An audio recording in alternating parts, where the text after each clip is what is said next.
Hello, I'm Joe McDonald and this is Big Mac's Battlebook. Now, quick apology, I said the next video was going to contain loads and loads of drone footage and I promise soon, but I just haven't got round to editing everything together and trying to get music and stuff over it that isn't copyrighted. And yeah, I was working, did another full day shift yesterday, been asleep most of the day, gone up, met one of our guys, one of the other very few at the moment English speakers in our unit, who basically has collected up a load of Russian FPVs that he's either shot down or have been subject to jamming, and he gave them to me, and I filled up his tank with diesel as a thank you. And I'm basically accumulating a load of these, and then I'm going to have them fixed, and we're going to have a day where we just give them all back, and I'm going to film this process. So yeah, the great Kherson Ukrainian recycling project, so that's nice. I have to say, some of them are a better quality than I thought. Others are one of them's even got a thermal on it. Others are less good, so but it's a very I'm hoping I can convince more infantry units in this area to sort of feed them to me, and it's a very cash efficient way of fighting the Russians, because they're basically FPVs are cheap, but if I've only got to spend say €50 a pop, buying the broken FPV and then getting it fixed for 10-20 euros or whatever, then if I've only got to do that, then great. That's keeping the pedonomics, as I like to call it, the economics of destroying the Russian invaders, down to sub €100 a kill, right? I think the most, I try and calculate it sometimes based on what equipment has been used and consequently destroyed, through our actions or theirs. And I think, the most expensive one I've sort of calculated to about 15,000, but still, it was like a whole house full of them, so probably less per man.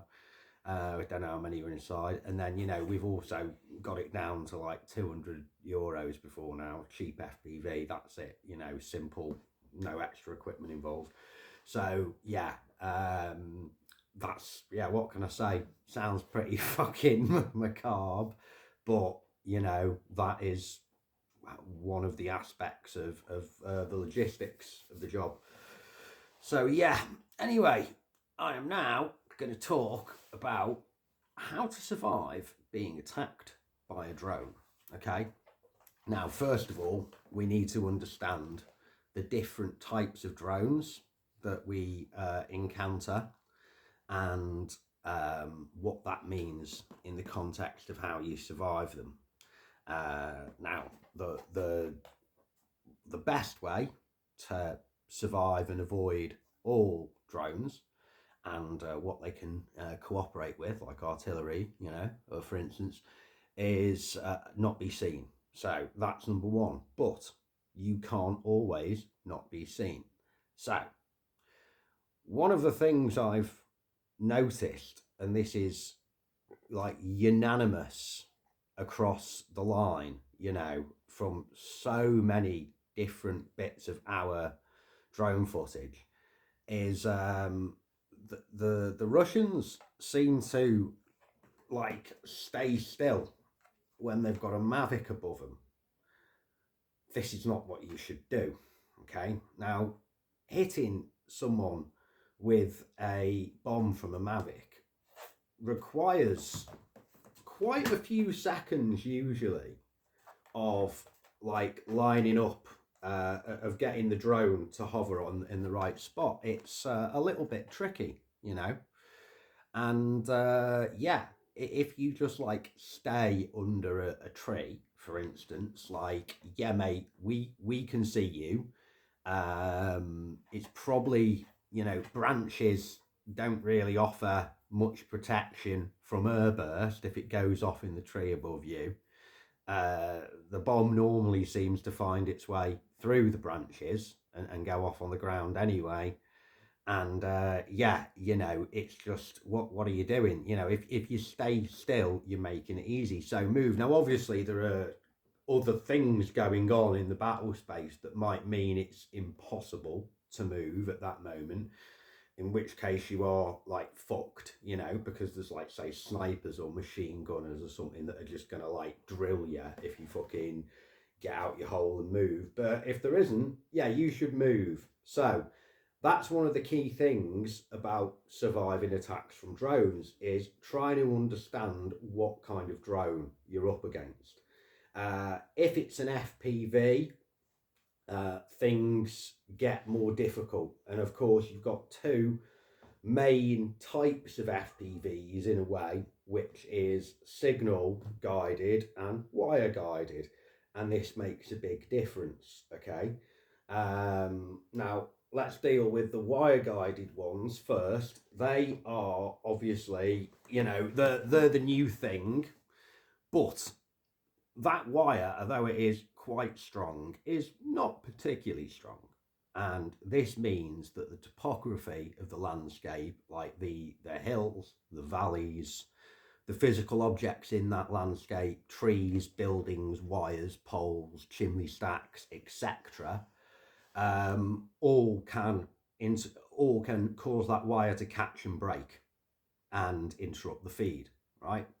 So your main way to avoid, and that, generally speaking, those wire guided ones are operating at shorter ranges, again because of topography, you know. So you have to like plan your route more. The nature of the wire means you are more limited in where you can set up your drone and use it. You almost need like a more line of sight type thing than you do with signal guided.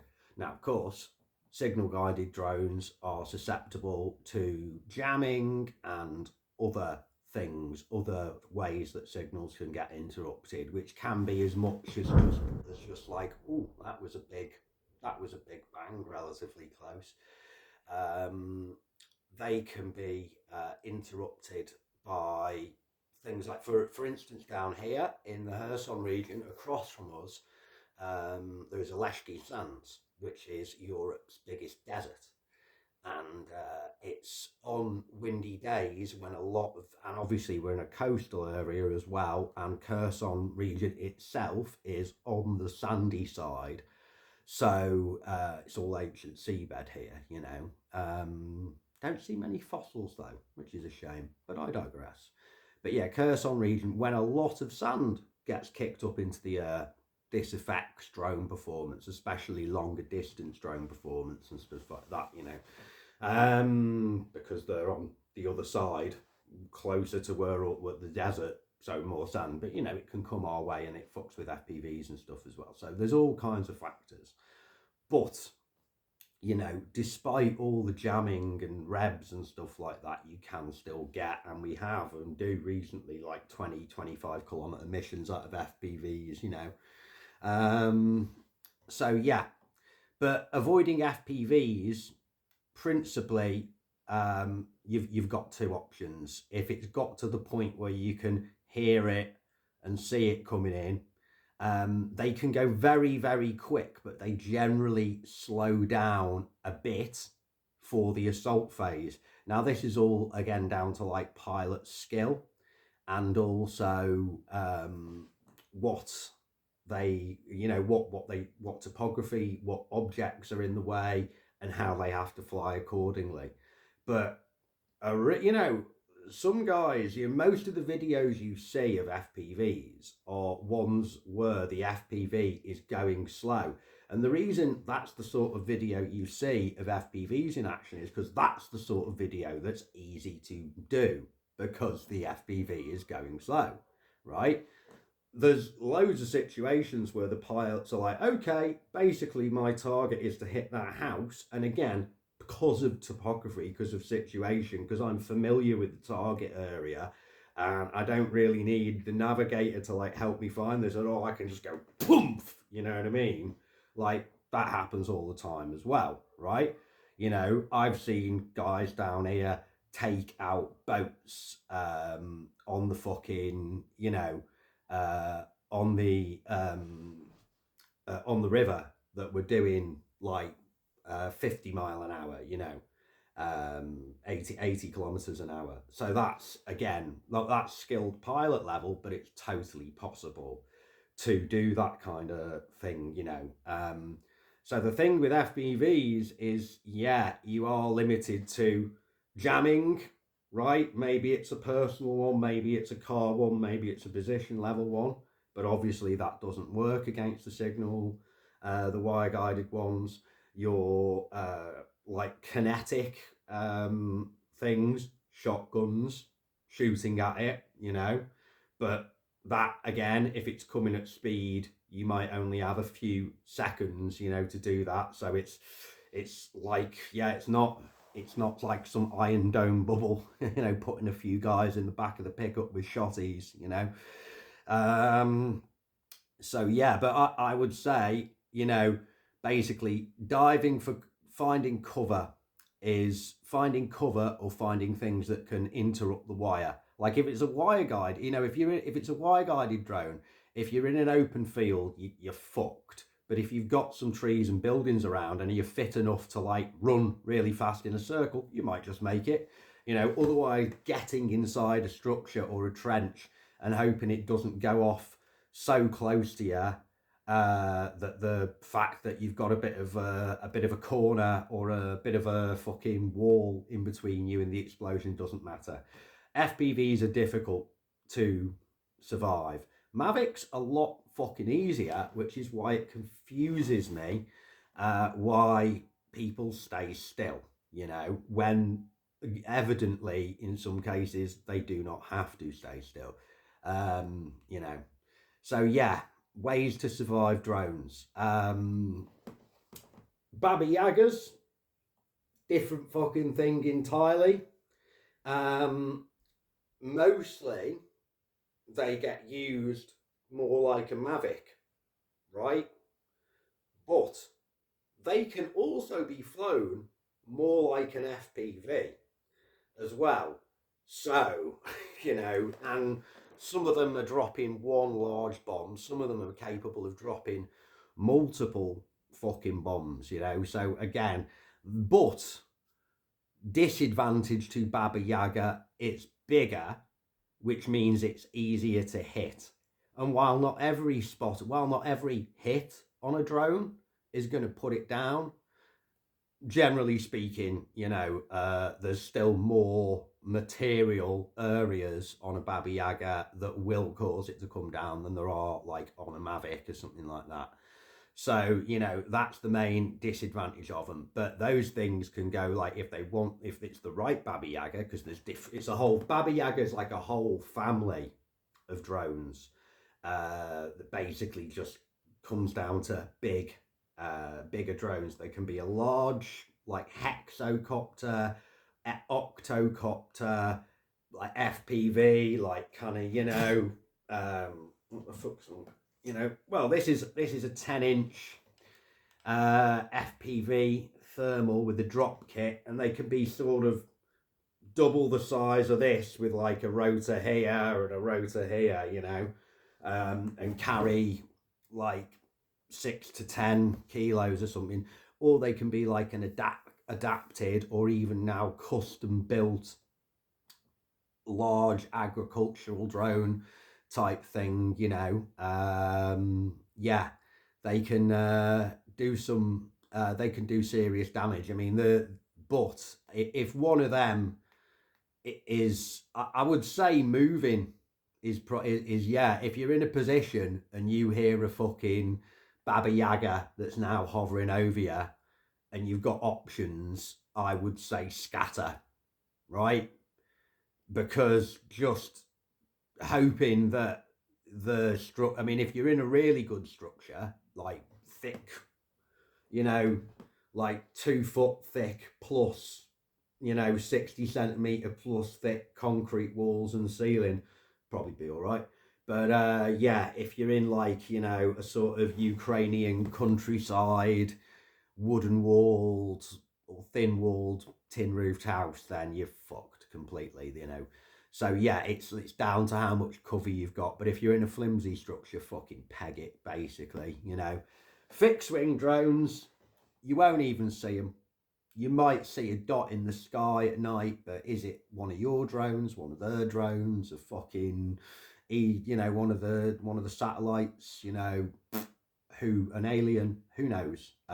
You as a normal soldier probably aren't going to be able to fathom that when you're walking around taking the dog out for a shit after curfew, or you're on position staring at the stars, which is beautiful to do with night vision, by the way. If you're in a really dark place, you ever get the opportunity, give it a try. Night vision stargazing, it's awesome. There's a lot more stars than you think out there. You just normally can't see them with the naked eye. I digress. But yeah, so, fixed wing, very little you can do about, basically. If you sort of think a Lancet's coming at you, try and take some cover. Anyway, so bit of a loose guide to how to survive attacks from drones. Anyway, but always the best thing is not to be seen in the first place. So it's goodbye from me, Joe McDonald at Big Mac's Battle Blog, and as always from our pro-Russian and Vatnik listeners, Idi Noise Alupa.